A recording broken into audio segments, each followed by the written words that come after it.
Hello friends, welcome back to my new video. दोस्तों, video बहुत ही इंटरेस्टिंग होने वाला है, तो वीडियो पर बने रहना और साथ ही अगर चैनल पर नया है तो चैनल को भी सब्सक्राइब कर देना। आज का जो हमारा टॉपिक होने वाला है वो है वर्डप्रेस को सेटअप कैसे करना है फ्री में, और साथ ही उसका यूज कैसे करते हैं उसके बारे में डिटेल में जानेंगे, तो वीडियो में बने रहना। चलिए वीडियो को शुरू कर देते हैं। देखो, सबसे पहले तो आपको ज़रूरत पड़ेगी, एक तो होगा जैम्प सॉफ्टवेयर और एक होगा वर्डप्रेस, क्योंकि वर्डप्रेस तो मैन ही है, क्योंकि आपको वर्डप्रेस का ही तो यूज़ करना है। देखो, तो सबसे पहले आपको जाना पड़ेगा गूगल के अंदर जाने के बाद में यहाँ पर आपको लिखना है वर्डप्रेस। सिर्फ आपको वर्डप्रेस ही नहीं लिखना है, वर्डप्रेस डाउनलोड लिख देना, ताकि आपकी जो पहली वेबसाइट खुल जाएगी ऑटोमेटिक। देखो, यहाँ पर आपको पहली वेबसाइट दिख रही है wordpress.org, इस पर आपको करना है क्लिक। जब आप इस पर करते हो क्लिक तो यहाँ पर आपको मिल जाता है डाउनलोड वर्डप्रेस 6.4.3। तो इसको आपको करना पड़ेगा डाउनलोड करने के बाद में आपको सिंपल से वापस गूगल क्रोम में आना है और यहाँ पर आपको लिखना है जैम्प की स्पेलिंग होगी XAMPP।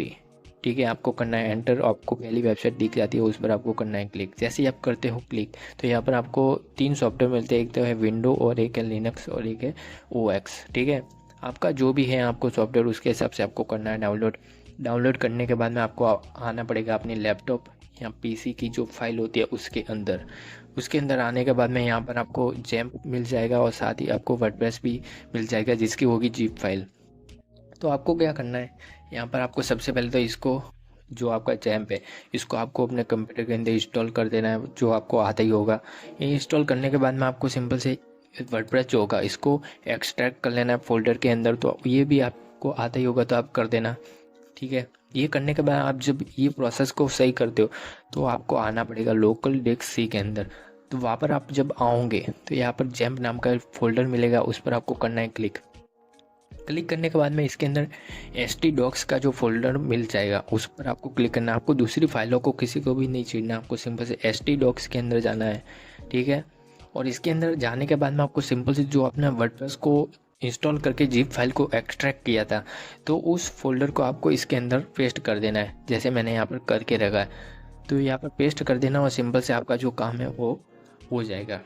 ये करने के बाद में आपको सिंपल से आना है अपना जो कंप्यूटर का या लैपटॉप का जो सर्च बार होता है नीचे, तो वहाँ पर विंडो के अंदर आ जाना है, या फिर विंडो की आप डायरेक्ट प्रेस कर सकते हो। ये देखो आ गया। तो यहाँ पर आने के बाद में सिंपल से आपको लिखना है जैम्प। तो आपका जो भी जैम्प होगा वो आपका आ जाएगा। फिर आपको यहाँ पर अपाचे और माइस्क्ल को करना है स्टार्ट में। देखो यहाँ पर स्टार्ट ही है। एक बार मैं इसको बंद करता हूँ और यहाँ पर ये अपना जो पोर्ट नंबर है माइस्क्ल का 3306 यानी कि 3306 पोर्ट नंबर बता रहा है, और ये आपको दोनों को स्टार्ट करना बहुत ही ज़रूरी है, वरना आप फ्री में यूज नहीं कर पाओगे। सिंपल सी बात है। देखो, इसके बाद में आपको अपने गूगल क्रोम में आना है। जो हमारा प्रोसेस है वो अभी जो मेन प्रोसेस है वो चालू हो रहा है, तो आपको इसको सही से समझना है। वैसे तो वो पहले वाला जो प्रोसेस था वो भी मैन ही था, आपको सही से समझना है। और आपको समझ में नहीं आ रहा है तो वीडियो को बैक कर सकते हो, मतलब बैक करके आपको वापस देखना है। और अगर कोई प्रॉब्लम हो रही है तो मुझे बता देना कमेंट में, मैं आपको बता दूंगा। और साथ ही मुझे इंस्टाग्राम पर भी मैसेज आप कर सकते हो। देखो, तो अभी आपको गूगल क्रोम के अंदर आकर यहाँ पर लिखना होगा localhost/wordpress, यही आपको लिखना है, कोई दूसरा नहीं लिखना है। फिर आपको करना है एंटर। जैसे आप करोगे एंटर तो हमारा वर्डप्रेस है वो ओपन हो जाता है।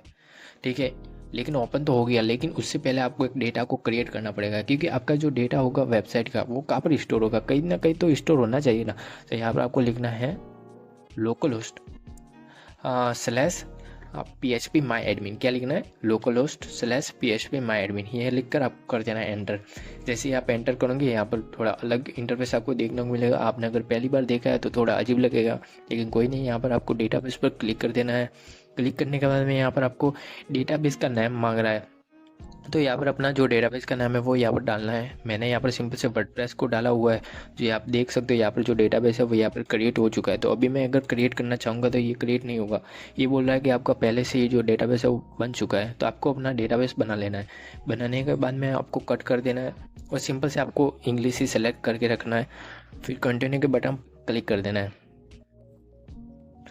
ये क्लिक करने के बाद में आपका क्या होगा कि आपका, देखो मैंने क्या पहले किया था अभी थोड़ी देर पहले, तो मेरा जो प्रोसेस है वो थोड़ा आगे हो गया है। तो अभी क्या करना है आपको, देखो आप जैसे ही कंटिन्यू के बटन पर क्लिक करते हो ना, लैंग्वेज को सिलेक्ट करने के बाद में, तो आपको वहाँ पर है ना सबसे पहले तो एक यूज़र नेम मांगेगा, साथ ही आपका डेटाबेस का नाम। तो डेटाबेस का नाम तो आपने डेटाबेस में अभी डेटाबेस आपने बनाया था ना वर्डप्रेस के नाम से, या जो भी आपका नाम है वो आपको डेटाबेस के अंदर नाम डाल देना है। और साथ ही आपका जो यूज़र नेम होगा इस पेज के थोड़ा पहले एक पेज आएगा, उसके अंदर आपको रूट यूजर नेम डालना और साथ ही आपका जो पासवर्ड होगा वो होगा ब्लैंक।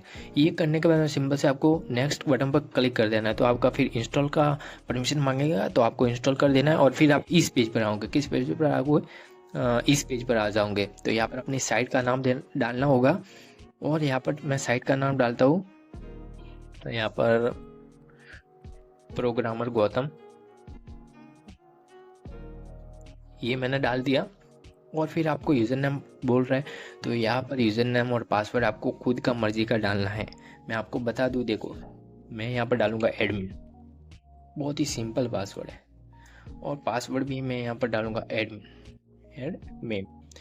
ये मैंने डाल दिया। देखो अभी यहाँ पर है ना रेड बता रहा है। ये क्यों बता रहा है? क्योंकि ये जो पासवर्ड है इतना आसान है, बहुत ही सिंपल, जो कोई भी हैक कर सकता है। अगर आपकी कोई भी वेबसाइट सीरियस प्रोजेक्ट है, तो आपको उसका पासवर्ड और यूजर नेम बहुत ही डिफरेंट तरीके से और सही तरीके से आपको लिखना है, वरना आपका जो वेबसाइट है वो हैक हो सकता है और साथ ही उसका डेटा भी लीक हो सकता है। तो ये इस बात का आपको ध्यान रखना है। मेरी तो क्या है, जीमेल भी फालतू और ये वेबसाइट भी फालतू है, मैं आपको सिंपल से दिखा रहा हूँ। तो इस तरीके से आपको इस बातों का ध्यान रखना है। और फिर आपको क्या करना है, मेल यहाँ पर डालनी पड़ेगी। तो जीमेल तो आपको डालनी ही पड़ेगी, ये ज़रूरी है। और साथ ही इसमें आपको कुछ भी नहीं करना है। ये क्या बता रहा है कि आपकी अगर वेबसाइट आपको किसी को नहीं दिखानी, तो इस पर करो क्लिक। अगर आप इस जो चेक बॉक्स है इस पर आपको क्लिक कर दिया आपने, तो आपकी जो वेबसाइट वो सर्च बार में नहीं आएगी। कोई भी सर्च करेगा तो आपकी वेबसाइट वहाँ पर दिखेगी ही नहीं। तो इस पर आपको कुछ भी नहीं करना है और इस पर भी आपको टिक कर देना है, ताकि आपका जो पासवर्ड है, ये बोल रहा है कि आपका पासवर्ड बहुत ही वीक है। तो क्या आप वीक है तो चलेगा, मतलब आपको पासवर्ड? तो हाँ, मुझे चलेगा, मुझे कोई भी प्रॉब्लम नहीं है, ठीक है। तो इस पर मैंने टिक कर दिया। फिर आपको इंस्टॉल वर्डप्रेस पर करना है क्लिक। जैसे आप करते हो क्लिक, तो आपका जो वर्डप्रेस है वो ओपन हो जाता है। लेकिन मिनट सेव करते एक बार, कोई नहीं, फालतू चीज़ आ गई थी अभी, ठीक है ना। पासवर्ड और मेरा दोनों ही आ चुके हैं। यहाँ पर मैं लॉगिन कर देता हूँ। अभी मेरा लॉगिन हो रहा है वर्डप्रेस। ये देखो हमारा जो ये बार बार बता रहे हैं, ये तो फालतू है, इतना ध्यान मुझे देना नहीं है, ठीक है ना। देखो तो यहाँ पर जो हमारा वर्डप्रेस है वो सिंपल से ओपन हो चुका है। अभी आप अपनी जो वेबसाइट है आप बना सकते हो। साथ ही अपनी वेबसाइट को चेक करना है तो आप चेक भी कर सकते हो। यहाँ पर आपको यहाँ पर होम के बटन पर क्लिक करके आपको विजिट साइट पर क्लिक कर देना है। जैसे ही आप करते हो विजिट साइट पर क्लिक, तो आपकी जो वेबसाइट है वो ओपन हो जाती है। आप देख ही सकते हो आपकी वेबसाइट इस तरीके की दिख रही है। और आप देख रहे होंगे कि यहाँ पर आपको एडिट का बटन वगैरह मिल रहा है। तो ये आपको सिर्फ आपको ही मिलेगा, किसी दूसरे को पर्सन को नहीं मिलेगा। आप देख सकते हो, मैं एक बार ट्राई करता हूँ, शायद इनकोग्निटो में खुल जाए। हाँ खुल गई। देखो यहाँ पर जो अभी था ना एडिट का ऑप्शन वगैरह, तो वो यहाँ पर नहीं है, तो आप चेक कर सकते हो, ठीक है। यह काम आपका हो चुका है। अभी मैं वापस डैशबोर्ड पर आ जाता हूँ। साथ ही यहाँ पर पोस्ट वगैरह लिख सकते हो, मीडिया पे जैसे कमेंट वगैरह, अपनी जो थीम है वो भी आप सेट कर सकते हो और भी प्लगइन वगैरह का यूज कर सकते हो। आपको कस्टम डोमेन वगैरह लेना तो वो यहाँ से आप ले नहीं सकते हो, क्योंकि ये आपकी लोकल होस्ट पर है। अगर आप करना चाहोगे तो थोड़ी प्रॉब्लम हो जाएगी, लेकिन आपको यहाँ से नहीं करना है। उसके लिए आपको है ना पेड वर्जन लेना पड़ेगा, लेकिन उससे पहले आपको वर्डप्रेस सीखना भी तो पड़ेगा, आपको सही से सीखना पड़ेगा। तो ये प्रोसेस तो बहुत ही आसान थी, आपको सही से अगर आपने समझी होगी तो आपको आ जाएगी। तो भी आपको नहीं आ रही है तो आप मुझे कमेंट कर देना या इंस्टाग्राम पर मैसेज कर देना, मैं आपका मैसेज का रिप्लाई ज़रूर से दूंगा। और आपको ये कैसे लगा मुझे ज़रूर से बताना। और आप अगर चाहते हो कि मैं वर्डप्रेस पर एक वेबसाइट को बनाकर दिखाऊँ और आपको समझाऊँ कि इस पोस्ट का मतलब क्या होता है, मीडिया का मतलब, पेजेस का मतलब क्या होता है, तो मैं आपको ज़रूर से बताऊँगा। लेकिन वो मैं कब बताऊँगा, जब इस वीडियो में थोड़ी ज़्यादा व्यू आएंगे, तो मैं ये जो वीडियो आगे का बनाऊंगा और साथ ही आपको अच्छी तरह से समझा दूंगा। वैसे तो मैंने सेटअप का तो आपको बताई